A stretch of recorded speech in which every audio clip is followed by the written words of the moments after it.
This next poem is called A Woman's Middle-Age Crisis. My parents talked me into buying a house when I moved to Lancaster, and so I've had a lot of nights and days of panic attacks over all kinds of things. So, A Woman's Middle-Age Crisis. The electrician finished screwing the exhaust fan to the bathroom ceiling. "They sure don't leave you much room with these wires," he said. She wasn't sure what that meant. "I didn't see any signs of squirrel or mouse up there," he said. "There might be a hole under the roof, though. They like to get in and make their nest there. It's that time of the year." Wonderful, she thought.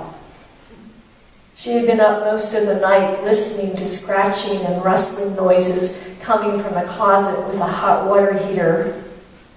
She couldn't see past the washing machine, though.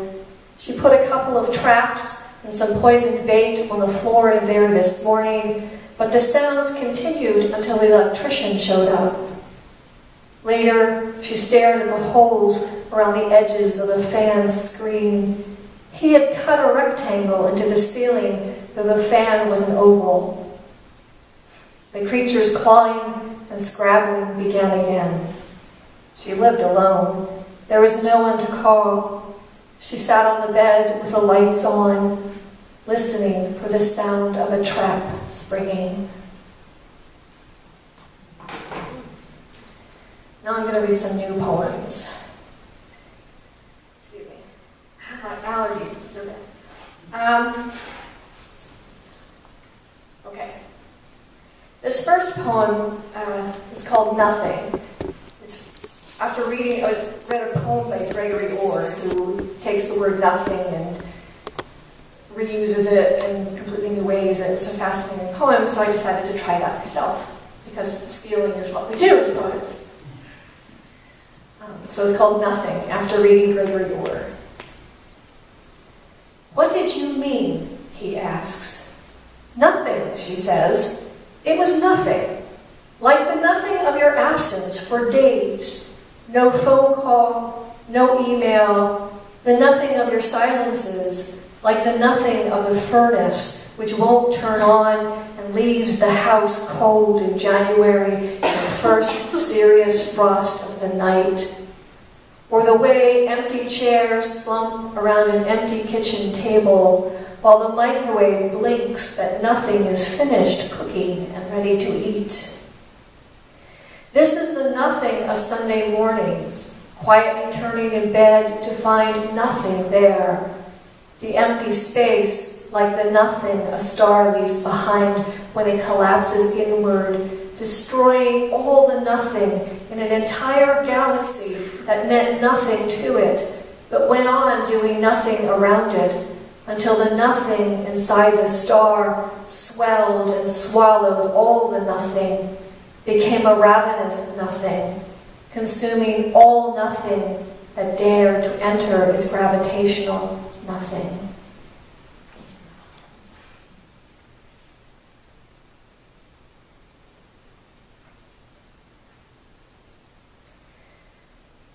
This is because I called "Because Someone I Know Has Died." The rain is the sound of hundreds of watches out of sync on someone's bureau in the dark. The sound of the night after my grandfather died. I was 10, and the rain flattened the rose bushes against the screen door, smearing water, red and white petals, thorny branches with green leaves across the wire mesh. And I knew my grandfather wanted to come home. Could that pretty box really constrain him? I knew he would escape and come home if only I waited long enough. But I fell asleep. Today, the neighbor's cat is huddled on my porch. It's hot, so I let it stay there in the shade. The rose bush I planted last year has one delicate blossom palming the air from the middle of its grasping thorns and twigs. But it is beautiful, and if it survives the coming year, It will be an omen of something. Another storm is gathering its dark phantoms. I see the silhouettes blowing up across the river. That night, I dream of a long, polished box with metal handles I cannot lift, move, or grasp.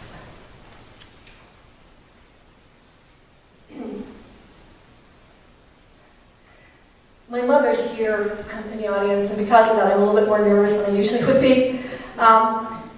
This poem that I'm going to read now is what I'm still working on, and I'm not really sure of the ending, so I apologize. But I'm going to read it because my mother's here. I thought she might like to hear it. It begins with an epigraph, 2 lines from a poet called Jean Valentine. And the lines go, break the glass, shout, and break the glass, force the room. And the poem is called Talking to My Dead Sister. I am sitting at the kitchen table, drinking green tea, and listening to the very loud clock in the next room nag, I must leave soon.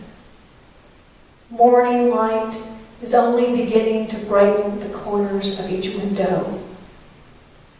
In these long years without you, I've learned you really won't ever talk to me again, or write a letter, or call, or be here, or forgive me a multitude of small cruelties. Your children are grown, married, have children, houses, jobs.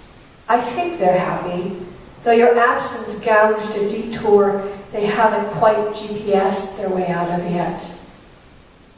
I'd like to know if you are only those bones cluttering the casket in your grave, or if some part of you is somewhere, exasperated at our longing, trying to shatter the glass and leap into the air's momentum, lighting up trees and air like sparks from a campfire someone threw a thick branch into, leaving no burn, no ash, no smoke, to scatter ecstatically in the air, flashing through the long night so many of us sleep through. It's time for me to leave, and you're still not talking to me.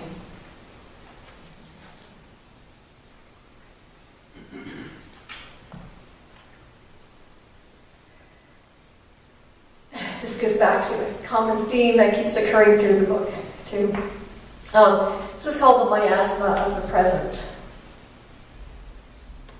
What she wanted was to touch the warm plaster walls of a temple, the worn wood floors and stone pathways between stupas and the chapels where plaster or bronze statues of Buddha sat or lay and gestured with his hands in various mudras.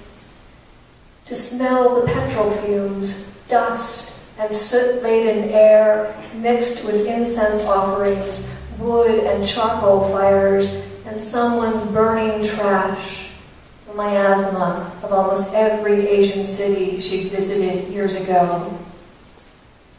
What she got instead was the sticky linoleum, cheap wall-to-wall carpet, and fake wood floors of her New Jersey apartment, the pre-recorded church bells of the Blessed Sacrament down the street, and the fumes of cut grass up her sinuses from all the neighbors' obsessive lawn care. Her hands waved dismissively toward the corner house as she complained to a friend about the people 2 houses down the street who set off illegal fireworks 2 days ago. She didn't mention how the acrid puffs of burned chemicals the display left floating in the air reminded her of Thailand, Sri Lanka, Japan, and Hong Kong again, though the noise made her furious, sad, and lost as she wandered nowhere in her backyard again.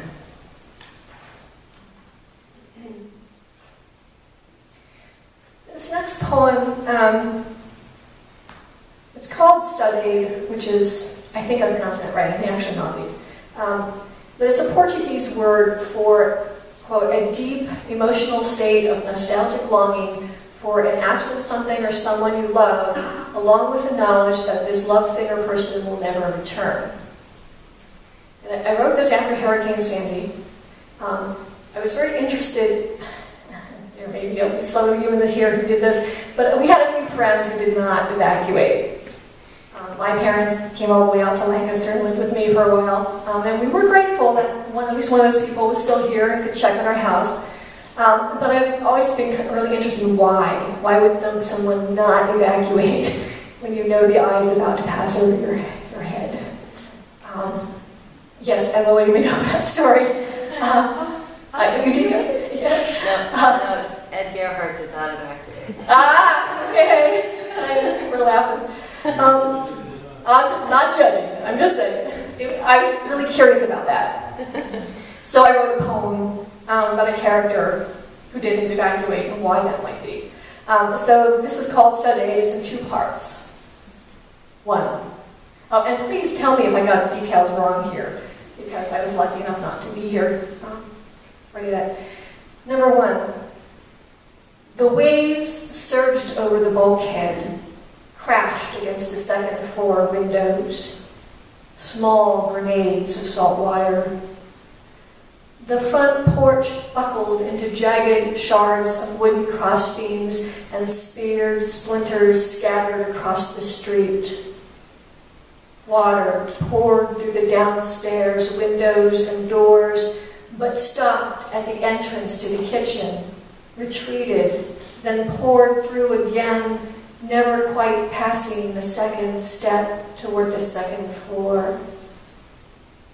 She lay curled in her bed, listening as her house trembled bit by bit under the beating. She had stayed, unable to face the abandonment of evacuation. She wished there were someone else to share this loss, these long hours of being consumed by water and air, of finally grasping how fragile her whole life had become, or had always been, but still hoping that wasn't really true. She had only herself and the weathered history of this house she'd inherited.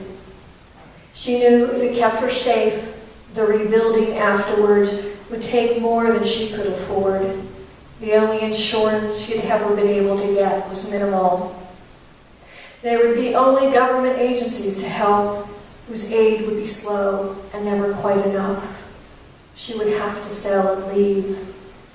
So she stayed this last time and held on to the surge and pummeling of her past as the water continued its ebb and flow across the downstairs floors.